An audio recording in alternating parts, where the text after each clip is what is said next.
Can you guess what my favorite game in the world is? Bravely Default. Good guess. Good guess. It- Bravely Default would be top 25. It's Smash Brothers. I just wanted to throw a curveball at you. It's Ocarina of Time, but that does still kind of work because I love Zelda so much. That's what got me into playing Smash Brothers, which is what we were talking about today. You can also tell we absolutely do not practice our opening gags at all. Yeah, I think it's get mostly a nice, improvised. Yeah, it gets a nice feel for doing that. We used to practice them, and none of the ones that we practiced were ever filmed, or they were filmed, but they weren't published. There was one that we practiced, but then it got out of hand, and multiple universes were involved. And I think one of me tried to kill you, which I'm sure comes up from time to time. Yeah, well, that's kind of Wednesday for me. Now we brought Smash Brothers up all the time on the show. And we'll very likely be bringing it up again. But today we just want to talk about Smash Brothers. We want to get as much Smash Brothers discussion as we can out of our systems. Now, one of the previous... To cleanse the system, to remove the impurities, and accept in the newness.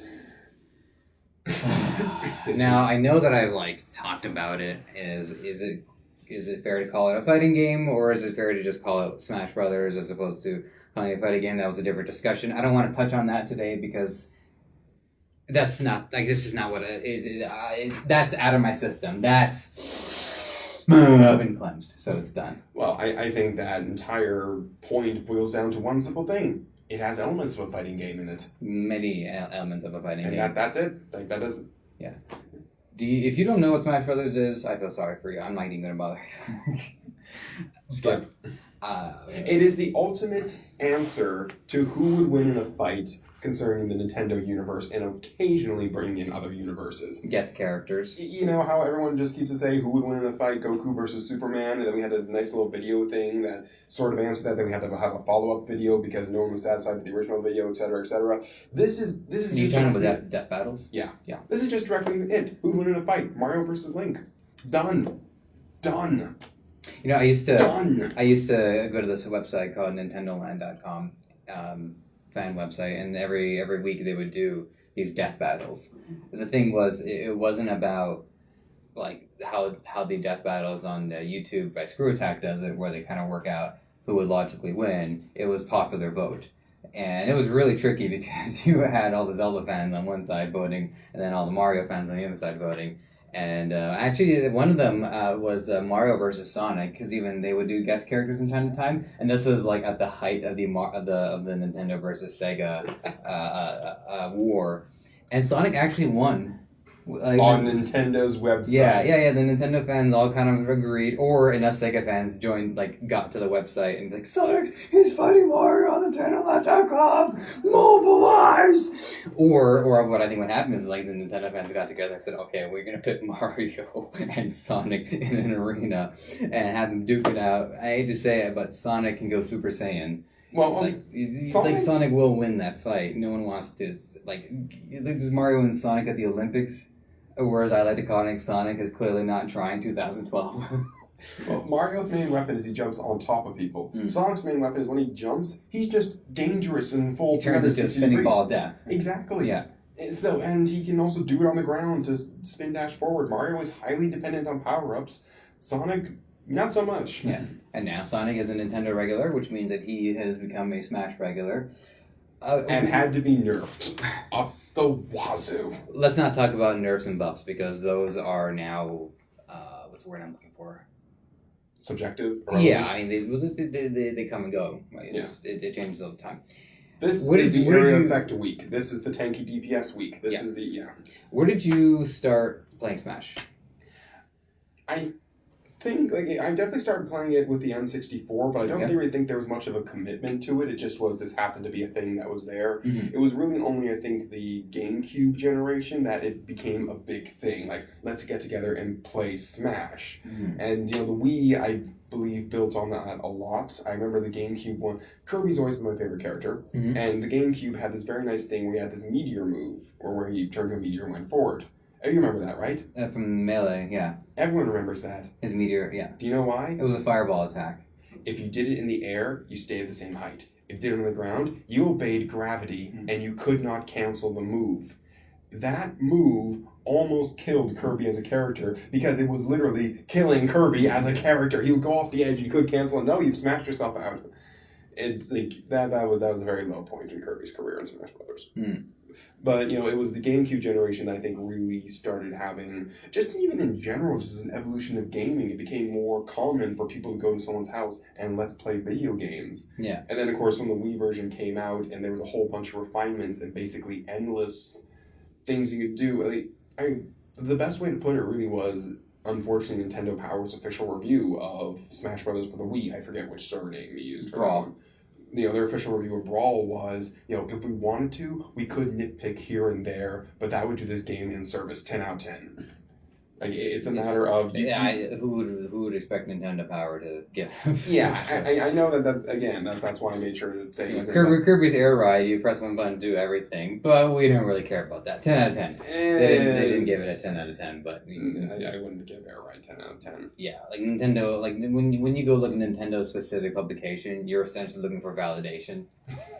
Well, it was, again, the more flavor text of it. Like, you can nitpick the game if you want to, you can...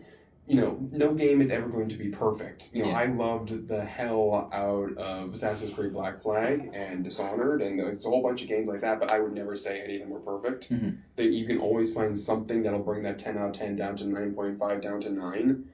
But there's a certain point where when you have to stop yourself and realize you are nitpicking, or when you have to stop yourself and realize you are now specifically trying to take it apart and find the little itty-bitty bits you don't like, maybe the game's done something right. One in Arkham Asylum, you have to whine about particular grapple physics, which, let's face it, have only ever been an annoyance and never actually affected the gameplay. You're nitpicking. Arkham Asylum was a beautiful game, and this is just, it's the first game in the series. Of course it's going to have this. There's no reason not to look for faults in things, because critics are supposed to be the people that are the best at finding fault for the purpose of improving, for helping get the next iteration of the game, or even that iteration of the game, get patched out and improved. But like you said, those small design flaws, they're not enough Smash across the board is that there's nitpicks between all of them, but none of them have never been not worth playing. For me, it started with the Nintendo 64. Same with you. I think I had a passing interest in Smash Brothers. And then I saw that Link was on the cover of it. I'm like, oh, Link's in this? Because I had no idea how much Nintendo actually cared about Zelda. I didn't realize that Zelda was actually a very big deal for Nintendo. So I'm like, oh, that sounds really cool. So I rented it, and of course, I'm actually really excited to see. And I think that was supposed to be the way that got everybody into this. You had people who were really big Kirby fans, who were so excited to see Kirby in this. You saw people who were really big Mario fans who were really excited to see Mario in this. And even Metroid fans were like, oh my god, Samus is in this? She doesn't even have a 3D game. She doesn't even have an N64 game, but she's in this. And we know that we're Metroid fans because we're calling her she. I didn't even know that Samus was a she at that point. I never even heard of her before. I remember when I first found that out, I didn't even blink. I didn't actually understand where it was. Okay, so it's a woman. I don't care. The game was fun. Her being a woman doesn't affect my experience at all. Why is everyone making such a big deal out of this? Nintendo, being progressive way before being progressive was even a problem. This is also, there is kind of the reverse problem to that, because one of the characters I actually like playing, although I still need to practice a lot with her to get better with her, is Robin. Okay. Who doesn't for some reason I just find female Robin just more fun. I guess maybe the flowing ponytails are just cool to look at or something, but the thing is, I've never played Fire Emblem. I don't have much of an interest in Fire Emblem. The game makes a big deal over permadeath and time-traveling kids from the future, and, all that other fun stuff, but... and yes, you can play without permadeath, but if you're playing without permadeath to your characters, are you really playing Fire Emblem? If you play with permadeath to your characters... I've only played one Fire Emblem, and there was permadeath in that one, and it really added to the experience. Yeah, except the game also engages in what essentially is known as Monster Closet, where you happen to step somewhere, then suddenly this person appears out of nowhere and kills your character. It's... Dude, that's not fair. This is 20 minutes into this match. You're telling me I have to restart it to save that character. But anyways... Good thing I played it on an emulator. Well, guess who's got F3 mapped to the last save point, bitch. Quick save for the win. But anyways, the point was, I'm enjoying playing as this character, but I've never played a Fire Emblem game. I've never played the character this game is from, so I could, in theory, dress up as, well, admittedly male, Robin for an anime convention because I like playing Robin in Smash Brothers, and have people talk to me about Fire Emblems like, See, that's... Look, I'm not a fake nerd guy. I swear I'm not a fake nerd guy. It's just I play him in Smash Brothers. Let me see your card. I built my own computer. I don't have to justify my nerdom. I built my own computer. See this? I built this right my here? own. This is my lifetime membership right here. Yeah, see, we're not worried about Fetch me my bag of holding. Yeah. Now, I happen to be kind of on the different place. Now, I play Robin a lot too. She's either second or third right now on my 4-character lineup. It fluctuates between her and the Wii Fit trainer. And I haven't really been too interested in playing her particular rendition of Fire Emblem, but I have to admit that over the course of the many smashes I've played, this has been an opportunity to be introduced to characters that I might not have ever seen before, and then going to go see if their games are something that I would get into, and it's worked. I was interested in checking out Metroid because of Samus's inclusion, and because of that, I got to experience the wonderment that was Metroid Prime. And holy crap, am I so glad that I got into that game. I think if I weren't exposed to Samus, then the Metroid series would have just been this thing that I'd seen the commercial for, but not really care all that much. The Game Boy Advance ones were amazing. I mean, they weren't like Metroid Prime. I played Echoes. I thought Echoes was great. It's a lot of argument. Hard as fuck. Oh yeah. I mean, it's one of the interesting things because there's a lock-on feature. A lot of people said like, "Oh, this isn't even trying." It's like, no, this means that I basically. You ever play a bullet hell game or Schwepp? You mean like Ikaruga? Yeah. Yeah. Well, okay, the absolute king of them all is the Toho games. And one of the features of them is that you're always firing your shots, no matter what. Mm-hmm. Because the point is dodging the enemy's shots. The game doesn't want to ever tell you didn't hit the person because you weren't firing your spread shots. I see what you mean. Firing is taken care of, and you just have to evade. So that's kind of what I felt like in Echoes, in it that my job was to evade, study the environment, figure out what's going on, figure out what weapons to use, that kind of stuff. And if I ever need to shoot him, I don't need to fiddle around with the C-stick. I just hold down a button, and there you're locked on, shooting him. Hope you remember where that rock was, because you don't want to run into it. And by rock, you mean protective dome that keeps you from taking damage. There was once a Flash cartoon on Newgrounds. It was like a very short clip of Samus like, "Nope, time for a new adventure." She trips in a sewer grate. Yeah. No, my power-ups! That's pretty fun. But yeah, so Samus, I was into that. I mean, then Melee comes around, and I have to admit, this is probably one of the ballsiest group game series in terms of coming up with characters that you would never expect to show up in the game that's even remotely like a fighting game. Ace Attorney. Phoenix Wright showed up in Marvel's Capcom. Yeah, that is a good one. Ice Climbers, they showed up in Smash Melee and turned into a crowd favorite in Brawl. They're one of the strongest characters you could play competitively in Brawl. Duck Hunt Dog is in the newest one. Pac-Man was a weird addition in Brawl. I have to say, who's really weird in Brawl? I want to say Olimar was a weird addition. I don't want to spend all day trying to think of the weird addition. Yeah. But even in the first Smash, you had... the first Smash had a really interesting setup in terms of the secret characters. Because you unlocked off 4 of them. Luigi, which is just if you have Mario, you have to have Luigi. And it's basically just taller Mario. It wasn't that special. I do like how they have, as the game's gone on, make Luigi more and more and more unique. I mean, if you look... Even giving him his actual voice... I am Luigi, as opposed to just higher pitched Mario. Yeah, it's... If you look at Street Fighter, you have... Hold on, I just want to finish my point about the secret characters. Sorry. This was interesting to me because I hadn't really thought about this until the newer Smash. But you had Luigi, who just clone of Mario. You had Jigglypuff, which is the joke character, like how there's Dan Hibiki in Street Fighter, except that you can be really good on Jigglypuff. I from what I understand, Jigglypuff was a tournament favorite for quite some time. Yeah, I went to a more of a casual tournament, and this player shows up who was a Jigglypuff main, barely even touches Smash 4, completely kicked the shit out of me. I was really impressed by it. And then you had Ness, which was like this interesting character, had a lot of weird moves that took some studying to figure out, like how PK Thunder would involve having to hit yourself to recover. And then you had Captain Falcon, who was like an internet meme waiting to happen. He was a powerhouse. He was a truck. He was fast. He was like that. He was like the if you ever played 1080 snowboarding, you unlocked the golden snowboarder who just had like the best stats, and that's kind of what Captain Falcon was. He was supposed to be so good that at this game that he like because I mean you never even played as Captain Falcon in any of his own games. Before he was just a pilot in a car, so he shows up to this and he's just like every single good thing that you can put into a character. I remember actually Marvel vs. Capcom 2 had a mech pilot in it. And that was the same thing. Like, this guy is not a fighting character. He never even does anything besides pilot a mech in his own game. And now here he is throwing punches, and all his special moves are just he summons one of the fists from his mech to clear the screen. Mm-hmm. Or like you had something like the Sentinel was a playable character in one of them. The Sentinel was fucking fantastic because his only weakness is that he's the side of a fucking barn door, and all you have to do is throw something in his general direction, and it hits him. It's like the server bot. The server bot was really fucking weak. But his strength was, he was so tiny, his hitbox was so fucking tiny, you just couldn't hit him. Yeah. Oh god, that reminds me of Pichu in Smash Melee. There was no point in Pichu.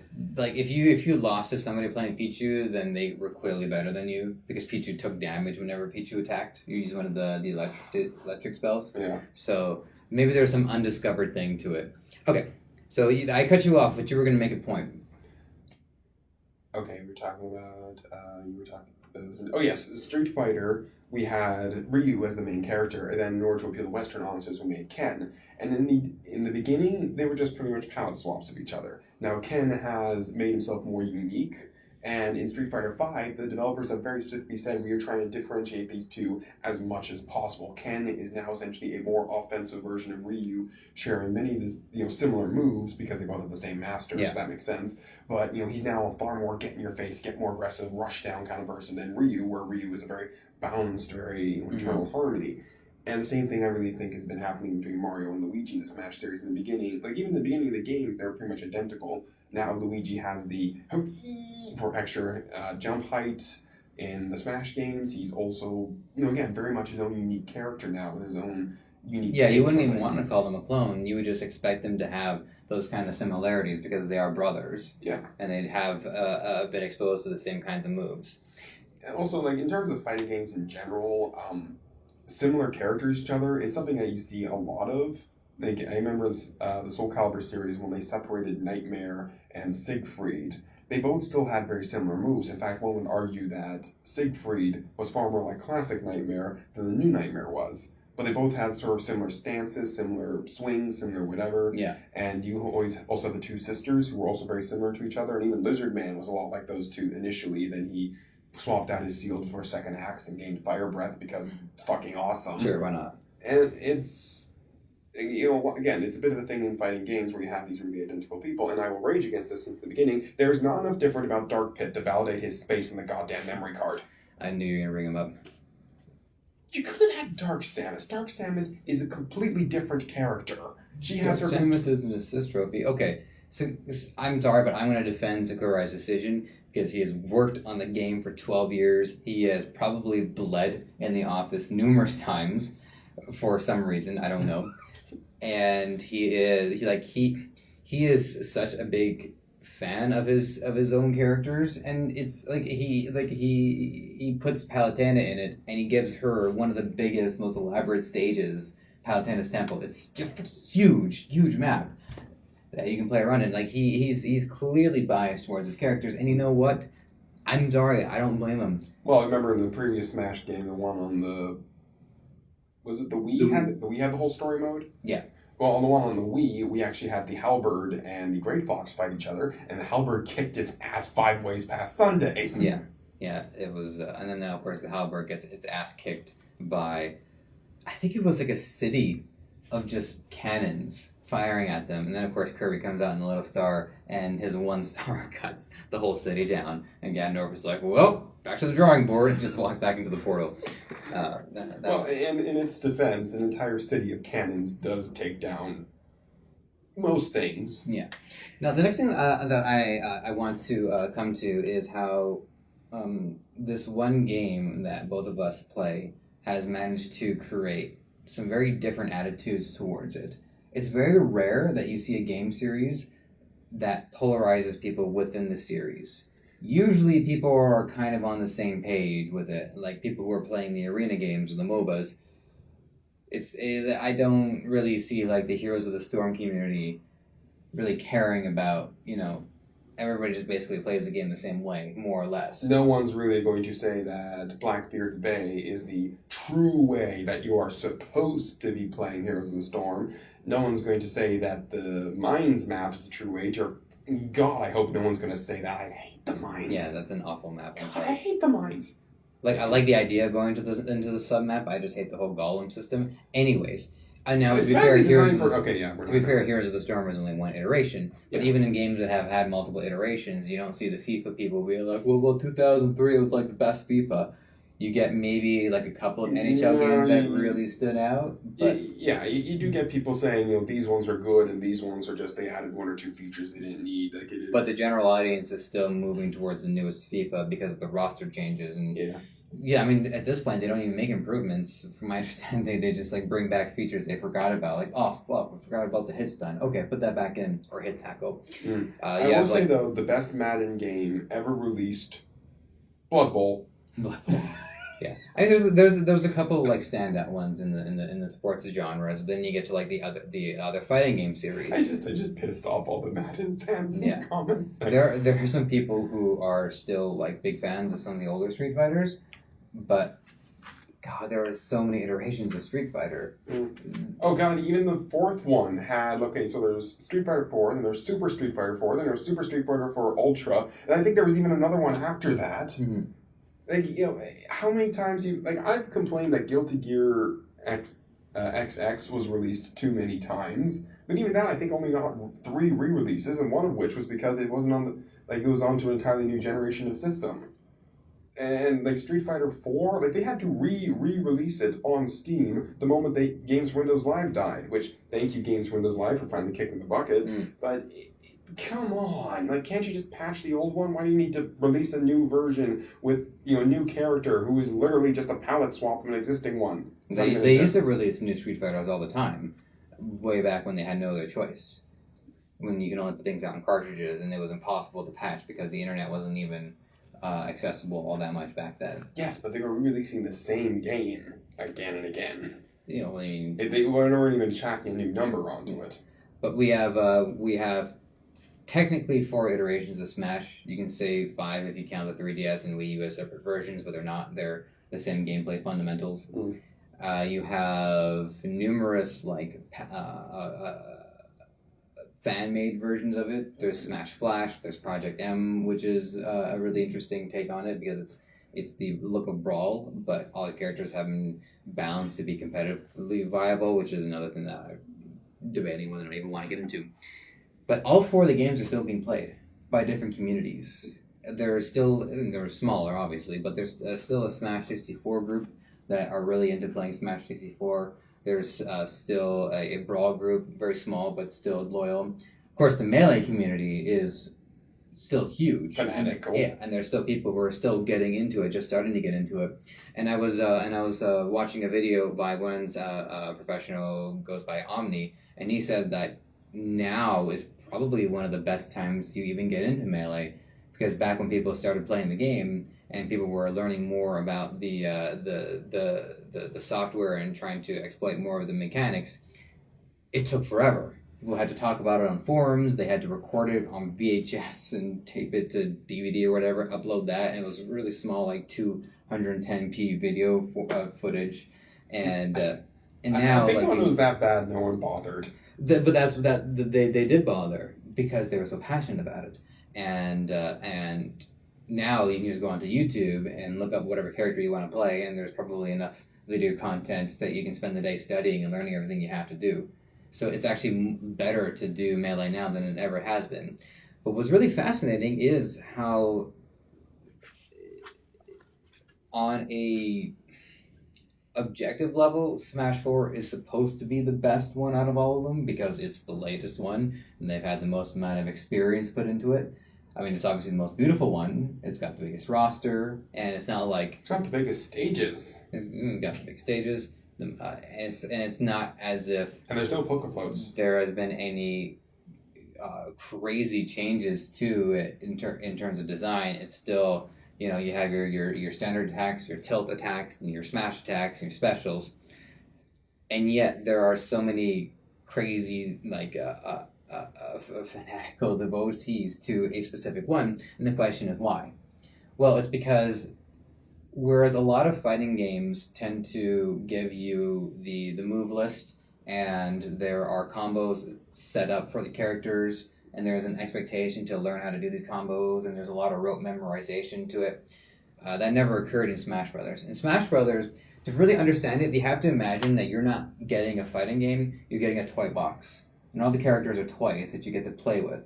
And the more you learn to play with these toys, the more you can do things with them to the point where you're coming up with your own moves that even the game developers were either A, unaware of, or B, were aware of, just hoping you'd never find out about it. But Lord knows they found out about it. And what that means is, in all the different iterations of Smash, you have 4 different groups of toys that play by different rules. I believe one of the things that a lot of people don't like about the new Smash Brothers is it's easier to play defensively. Like, it's easier to essentially avoid hits, mitigate damage, and not necessarily out-tank your opponent as much as simply make your 1 or 2 hits count far more than Right. the 8 to 10 hits ever did. And on the one hand, like, I love that. I find that to be a very interesting way of doing it. The fact that you can now do the evade, the evade, at least for me, is a lot easier than it used to be. The perfect timing shield and jumping into the 3rd dimension or the 4th. The dodge. Yeah, the dodge into the background temporarily. Dodge into the 4th dimension, so you just temporarily transcend time, space. Yeah, 3rd dimension, my mistake. But all that stuff really adds to it, especially considering this is a universal mechanic. If I master dodging as Greninja, I have mastered dodging as Bowser. I have mastered dodging as Kirby. Like with a 3 to 4% differential. I mean, the roles do change a little bit from character to character, but yes, you're right. If you look at Mortal Kombat 9, I haven't played 10 because, quite frankly, it's being panned, and I think it deserves to be panned. But if you look at Mortal Kombat 9, everybody has, by universal input, the uppercut, the leg sweep, and there's 2 other things I don't remember off the top of my head because honestly the uppercut and the leg sweep are the more important ones. Block? No, but everyone blocks, but that's not part of the point. There's 4 face buttons, and then one of them, forward in that button is uppercut, another one forward in that button is a leg sweep. These are basically 4 tools that all the characters have. If you know how to use the leg sweep as one of the characters, you know how to do the leg sweep as every other single character in the damn game. Yeah. I think maybe Kratos doesn't have it, but... What does he care? What does he care? He's Kratos. Yeah. The point is that, again, these are fallbacks. If you understand how they work, they are a universal thing in your pocket that you can go to at any time as any character. It doesn't matter. And again, I feel like dodging, evading, and basically defensive mechanics have become somewhat universalized. Therefore, mastering it as one character allows you to master it as all characters. And therefore always gives you a nice little edge when you're just starting somebody new. Like being able to say someone comes towards you, use the dodge as Robin, you never played Robin before, then just simply do a forward attack. It shows that, hey, I'm a skilled player, it's just this is my first time as Robin. And again, I like that mechanic of it. The thing I've had a complaint about in the series, and I think it's most prevalent in the latest incarnation, is essentially the professional players, the whole pro community thing, claiming that the only true way, the main way the game is meant to be played is on Final Destination, or Final Destination-ish map, and no items. And to all those people, I have to say, if that is how the game is meant to be played, if that is the best way to play the game, why are there so many items? Why are there so many stages? Why would someone release a game with 90% of the content that you are meant to ignore? Oh, are you handing that over to me? Well, I'm just like I'm Okay. throwing that out to the forums that like I've stated these criticisms before, and a lot of this came about before Smash 4 came out, and I was trying to use Smash 4 as like my re-entry into the series. I wanted to go into it with a fresh mind, try to disregard all these preconceived notions. Is it a competitive fighting game? Is it a party game? And I think the best way to approach it is that it's everything. The reason why it's played competitively, and the reason why they argue for that, is because they've decided that is the best way to approach the game on a competitive level.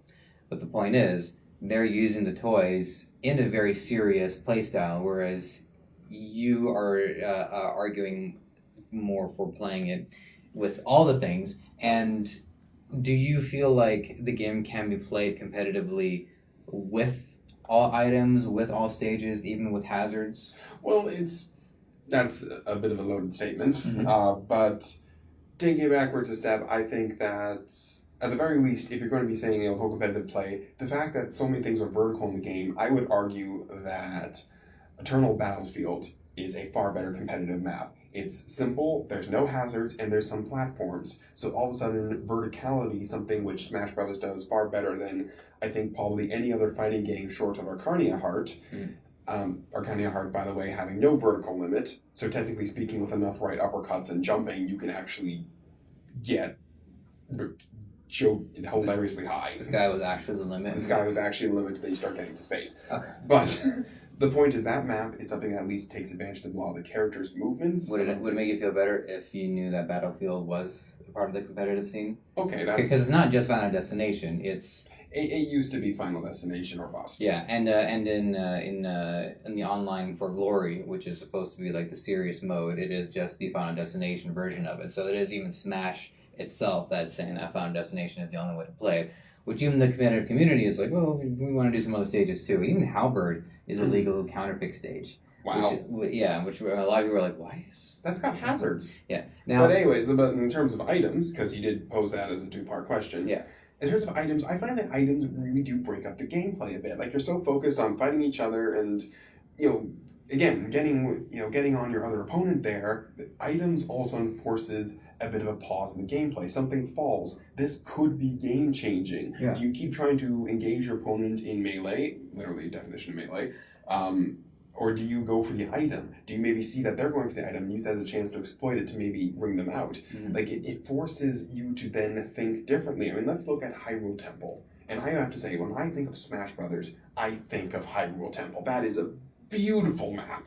That just absolutely fantastic and embodies everything great about the game, in my opinion. Yeah. It's got nice corridors. It's got that one angled part where some moves are better than others. It's got that little platform at the bottom which you can recover onto if you're good. It's got every kind of fight you could ever want somewhere on that map. And you can just stand there and taunt all day and wait for your opponent to come to you, or eventually realize you're going to have to go to them. And the different areas of the map will change the flow of the fight a little bit. Like if you go underneath the temple to the lower parts, there is some danger there to be knocked off, but you're actually quite safe down there, and you can be bounced around, and you can take a considerable amount of damage, and then you'll just like go flying back and forth like a pinball, and you'll be safe. It's only on the left and the right side of the stage where things get really dangerous. Yeah, but items, again, break up the flow, break up the change. If a maximum tomato falls, rest assured, you and your opponent are both going to want that maximum tomato. So all of a sudden you go from exchanging blows and trying to hit each other to, here's this important part of the screen. We must get to this part of the screen because that will pretty much decide the map. It forces, again, a change in pace, a change of ideas, a change in tactics. Some characters may just be in a better position to get to that item. And yes, there is a bit of luck. You can turn items on and off. I never play with all the items. There's some of the ones I just don't like, so I turn them off. Mm-hmm. And the fact that you have the option to do that is pretty damn cool unto itself. It adds another layer of strategy. And yes, there is an RNG to that strategy, but there's a RNG to everything. Anything game that has a critical chance, that's RNG, or evasion chance. Any kind of card game has RNG. Like, it's very much a factor in how things... Dota has RNG. Yeah, Dota, like the rune spawns by themselves. And then again, you have crit chance and evade chance. Also, that's actually one of the reasons why I'm not really that big a fan of Heroes of the Storm, because their definition of crit is your third consecutive attack does a little more damage. Like, there is no RNG in that game. It's all very... Like, it could be done by a supercomputer, which Although, to be fair, if I punched you 3 times, the third time is more likely to hurt than the first 2, because you've been weakened. But I see where you're going. Yeah, Now, and I even have this one really amazing memory playing Smash Brothers against somebody else. I was Greninja, they were somebody else. I've really been liking Greninja. It's just ridiculously fast and stupid. He's got one of the best air to grounds in the game. He just goes right for the ground. Kind of like Kirby, but more direct. And we were fighting and we were stuck. I wouldn't want to say in a standstill, but basically we're in the point where we're exchanging blows or whatever. And then all of a sudden from the base of God a plasma sword doth descendeth from the sky. And we had, I guess, if it was like a cartoon or something, we had one of those moments where like we're wrestling each other and we just look over there, look back at each other, look over there. And you knew we were both going for it. Yeah. So I used substitution. I didn't hit him, but the point of substitution is I changed the angle so I knew I'd be in the right place. We both jumped up. He actually landed on the platform before I did. I used the dodge mechanic to actually get to the sword a half second before him, grab the sword, and then I used auto smash, which by the way is not cheating. I know I remember people out there saying you're going to use auto smash. When you played the GameCube version, did you ever use the C-stick? Yes. That's auto smash. Yeah. Sometimes it needed to come out as fast as possible. Yeah, it's like that. I've had people say like, "Oh, auto smash is cheating." It's like, you use the C stick. It's all subjective. Some people think wave dashing is cheating, or I'm like, well, it's about the spirit of the game. Yeah. The point is, I used the evasion, did auto smash, knocked him clear off the stage, and the guy was fucking pissed. He was angry that we didn't turn items off, that it wasn't a fair win, that wasn't like. Dude, you were going for the sword too. Yeah. We raced for the sword. I got there half second before you, and I ringed you out with a smash attack. Yeah. This is a mechanic we both agreed on. It's built in the game. I did not put in the Konami code to get a sword with my name tag on it to drop right on top of me so I'd automatically have it. I didn't pay for some DLC that would cause a sword to magically appear in my hand. Although technically speaking, Greninja can create ice swords. Water. I think they're water swords. Probably water swords. But it's this plasma sword was something either of us could have gone to. Completely neutral mechanic. It was part of the items that were turned on. And by the way, you threw a Pokeball at me earlier, so hypocrite. No, that was a perfectly legitimate victory. Mm-hmm. RNG spawned a sword over there. We both went for it. I got to it first. You made a point earlier that I want to touch on, which is about how people found that Smash to be more defensive. And that they've turned this into a criticism for the game that it's camping defensively. Now, I can't do melee, but I've watched plenty of melee videos, and it is a hyper aggressive, fast game. And the thing about finding exploits in the mechanics is that you've essentially invented new mechanics that speed the game up, and fewer characters benefit from this additional speed. So now you have fast characters going even faster, and then 20XX, and everybody's only playing Fox and turns into Super Fox Brothers. That same criticism, that criticism in Smash 4 is about how, this isn't supposed to be about camping. It's not supposed to be about defensive. It's supposed to be about getting in your face and fighting. And I'm like, are you fucking kidding me? No, it's not. Not for half the cast of characters. Mm-hmm. There are characters who excel in playing the keep away game. And you're telling me that you have a problem with this? Well, unfortunately for you, there's nothing in the game stopping you from doing it, and I'm sorry that you lack the skill to circumvent it. You can't help but notice, but you will notice that people who pick aggressive characters, who are attracted to aggressive play styles, who want to play games aggressively, are aggressive people. They not only disagree with other people's points, but they refuse to acknowledge that other people's points have any validity to them, because it's their way or nothing. And I, for one, have always hated aggressive play styles, even though I still do it sometimes. I play Lena, I play her as aggressively as I can, but that's because I love playing that character. But when I play characters, I try to find the balance, which is why, I'm so attracted to playing Link, because he's aggressive and defensive. He's got a shield and a sword. It's the iconic aggressive defensive. It's the aggressive balanced character. And no matter what competitive game you're playing, no matter if it's a fighting game or if it's a card game, there will always be somebody more aggressive and somebody more defensive. You very rarely see two extremely aggressive people who are on equal footing. One person will always be on the defensive. And that's just universal fundamental balance. I mean, even if you look at chess, when the game starts, white always go first, which means that white is always the aggressor and black is always the defensive because black is always one turn behind, which means that as soon as the game begins, white is already winning because there's only one thing to measure who's got the advantage, and that's moves count. I think it actually was calculated at white having a 51% win rate as opposed It's as balanced as it gets. Yeah. But the point being is that fundamentally, defensiveness will always take up whatever room aggressiveness has left open. So when you complain about characters playing defensively or playing campy or playing tricky, what you're doing is that you're discouraging defensive people or campy people or tricksters from being attracted to your game, and that will hurt you in the long run because it means less people are going to be interested in watching the game, less people are going to be interested in playing the game, and the game becomes less interesting because it's only one form of fighting. If you enjoy aggressive play styles, that's fine. I don't want to take that away from you. Just pick characters that are aggressive and do your thing. But you can't complain when people are doing the other side of that because you do not hold the right to one play style being the dominant one. You have to prove it. Yeah, one of the things, again, I like about Greninja, because I do play him a lot lately, is that even though he is a fast and aggressive character, I'm constantly thinking when I play as him. I need to have the right move. Like, I'm constantly either reacting or forcing my opponent to react in a certain way. So I'm sure there's people out there who play Greninja and basically just try to get in your face and just pound you to the floor. I play him as very much sort of a hit and run, try to move around, try to dodge them. And that's a very legitimate way to play him. And in fact, would feel like, if not his true way to play him, at least my true way to play him. It is a compatible style. I am constantly trying to outthink and outmaneuver my opponent. And again, I'm pretty sure you could play him just by going to someone's face and just trying to poke him to death as fast as possible. It's always very interesting to me when somebody tells you how a character is meant to be played. I feel like, again, that is how I believe it should be. No, I'm not saying you did that, but I'm just saying, like, to me, if there's any game where I feel like you're supposed to interpret the character and play it the way you see the character is meant to be played, Smash is the game to do it. It's just that you got to prove it. Yeah, I mean, we both play Guild Wars. I have the expansion, and one of the things that's annoying me a lot is people are saying that the true way to play the new class is with the elite specialization. And this annoys the hell out of me because none of the classes are incomplete for not having their elite specialization. The fact that the new class came out at the same time elite specializations were introduced is pretty much just how it happens to work. And also, the elite specialization, the Herald for the Revenant, is a bard. I just want to point that out to everybody because people keep saying, like, oh, Glint lets you be so... It's a bard. It's a bard. Okay. That's the elite specialization for them.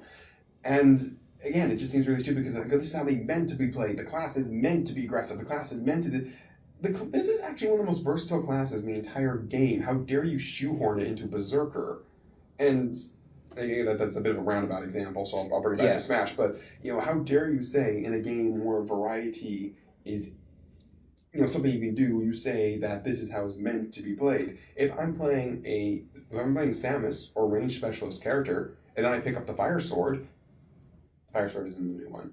Yeah. It is? Yeah. Oh. Right, they changed it around. There's like, if you mean the plasma sword, there's always been the plasma sword, but there is actually now a sword that is comprised of 5 of the fire balls. Yeah, that's what I was thinking of. But anyway, if you... Really would just prefer a fire sword, but, it's fine. But if you are a ranged specialist character, and you grab that sword, all of a sudden now you have melee options. Like, you have sort of changed up the tactics of the game and force your opponent to rethink. It creates a level of versatility for even if you were planning on just kiting them and zoning them with ranged abilities, well, now you have a melee weapon. Oh, by the way, you can throw that melee weapon to some pretty damn good effect. Mm-hmm. Hey, one of the great things about playing Link is that you're always playing with items on. That is actually something, back to our whole Mario versus Sonic discussion. Take away all their power-ups. Sonic does have a more powerful tool set. Yeah, Sonic would kick Mario's ass. Yeah. We all had to admit that. Ooh. Emulate classic Mario where you play as classic Sonic instead. So you're playing like Sonic, you're playing like Super Mario World, but you're playing as Sonic instead of Mario. That'd be sweet. That would be cool. I think somebody did that once. I'm sure somebody's done it. Somebody's done it. Now I noticed a through line in the games that I'm most attracted to.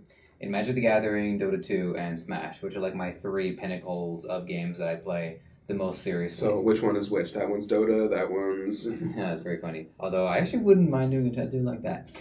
But I just know that like long term, those are the 3 games that I'm most dedicated to. And those 3 games have this commonality that I refer to as loose design. And the difference between loose design and tight design is the thing that would put League of Legends and Street Fighter, and I'm trying to think of a card game that would go in there, but I'm blanking, so forget it. Those are tightly designed games, and those are tightly designed in that you either do it the way the game expects you to do it. Legend of the Five Rings. Okay. There you go. You do it in the way the game expects you to do it, or you lose. There is no point to applying the amount of skill necessary to trying an idea that is not objectively the strongest move or strongest idea.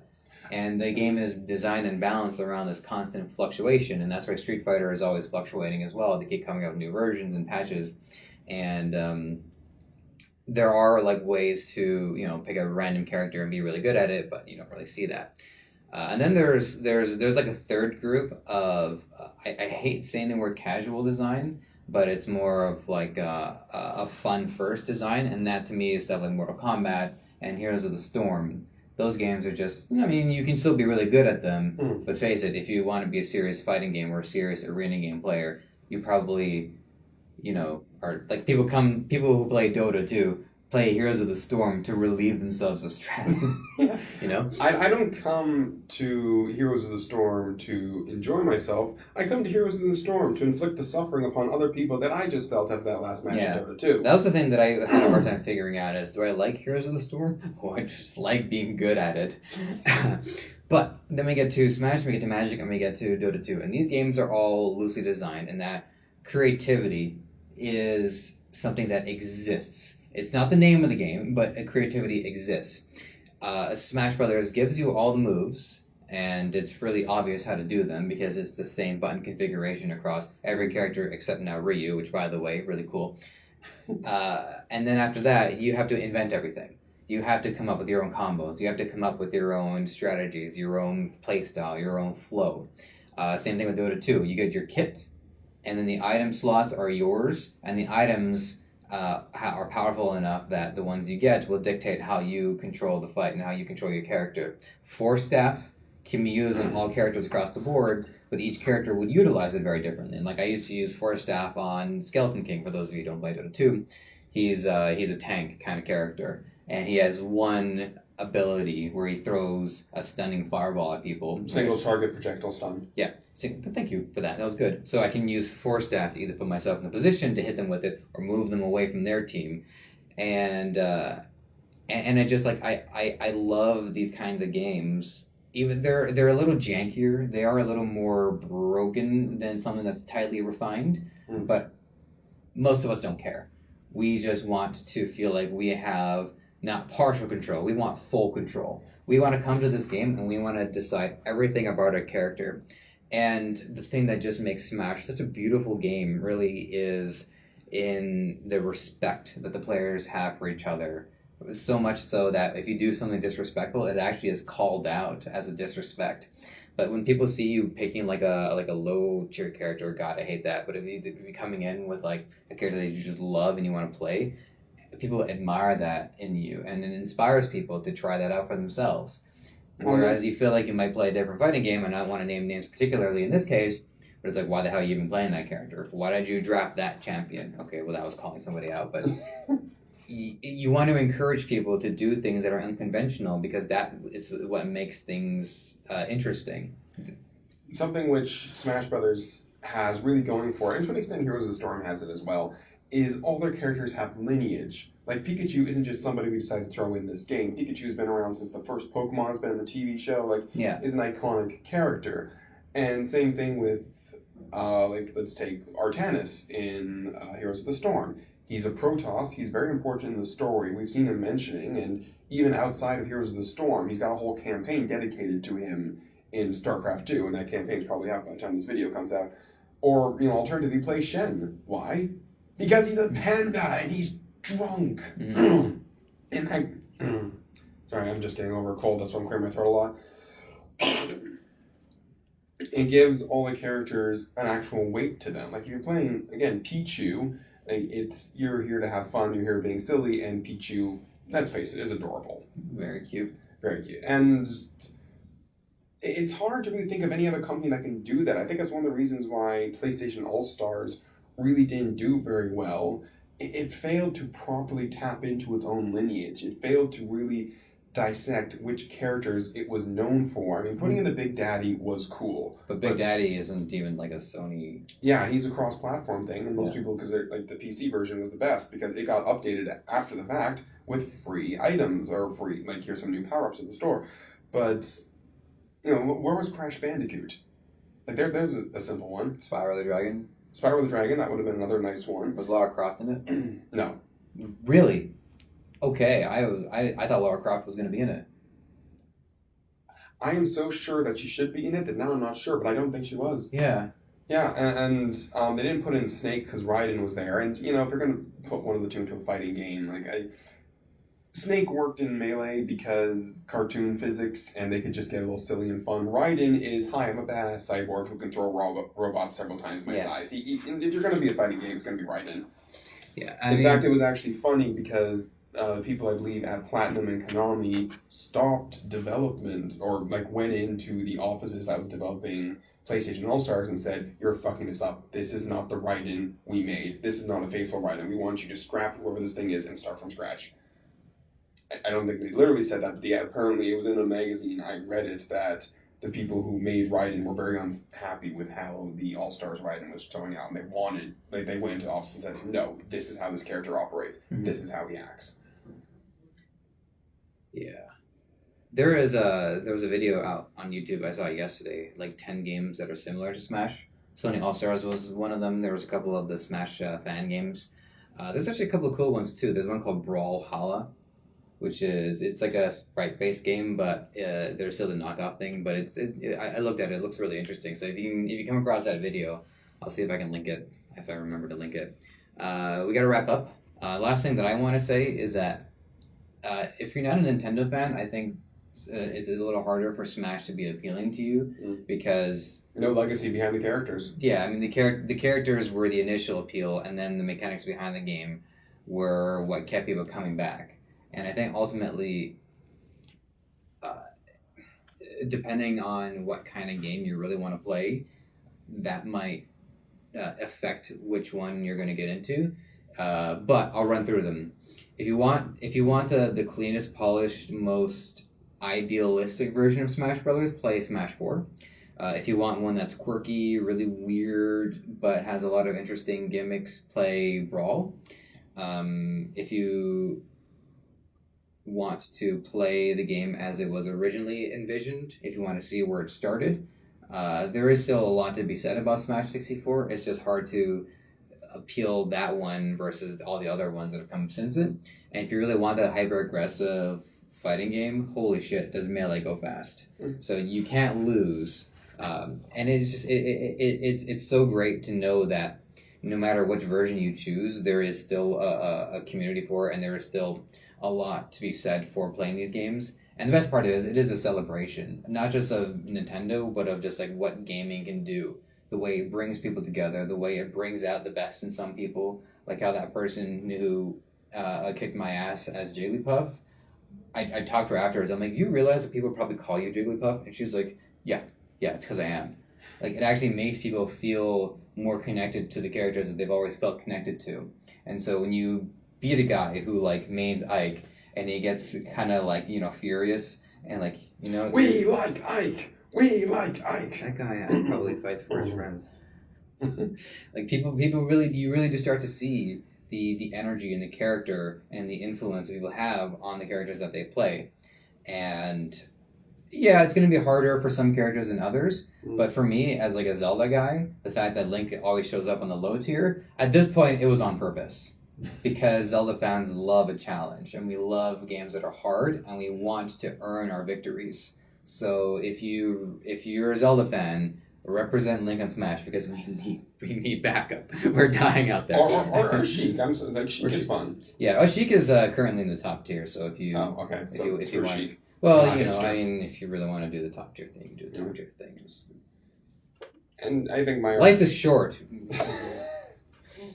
And, well, life is short until we achieve the singularity. I sort of stand by what I said before. Like, it seems very sad that people are throwing out essentially 90% of the game because they think that this is the true way for it to be played. Items are interesting. Stage hazards are interesting. I mean, if you and your opponent are just, again, in a dodge match trying to hit each other, and then all of a sudden something comes in, it's like, shit, we gotta get out of here. Like, you've changed up the pace of the game. It's created something that is interesting. I remember I was in a sort of stalemate in a Magic the Gathering match, and then I played Niv Izzet, the Draco Genius, and I was able to basically tap out all my mana to do a bunch of damage to him and get a whole bunch more cards in my hand. This stalemate's officially over. Look at my hand size. Like, there was something they introduced that changed everything. That, basically said, okay, this ain't over yet, but, next turn, shit gets real. it really, they add a fun element, and they are very much balanced. Again, I don't like some of them. I don't like the one that you hold on to the flag for a certain amount of time, and then you just get a life, or you just get a card. That just seems weird. Turn off the ones you don't like, keep the rest, play the more fun stages, play the more interesting stages, because that is most of where the work went into. And that's also where it can get very entertaining, too. Yeah. I mean, it's not just entertaining to see it at its most competitive. It's entertaining across the board. And the more entertaining we make the game, the more people will want to watch, and the more people will get into it, and that will benefit everybody. Yeah, one of the things I really like, actually, in the new one is Smash Run, although it seems to be really hard to find people who want to play that. Yeah, I'm surprised Smash Run isn't on the Wii U version. That's upsetting. It's fun because, you're going around, you're basically doing player versus environment, trying to grab as many of these little point badges as you can, and dear God, can it get hard after a while. Yeah. And then you get into these challenges, and some of them are more interesting than the others. I always find the jumping challenges interesting because... You're starting a whole new conversation. We have to stop. Oh, yeah. Okay, so, yeah, well, maybe we can talk about Smash Run. Point is, it's a great game. There's a lot of elements. Don't just cut out a bunch of the elements because the pros say they shouldn't be there. And Smash 4 is the most balanced. It really does let you play how you want. Join us.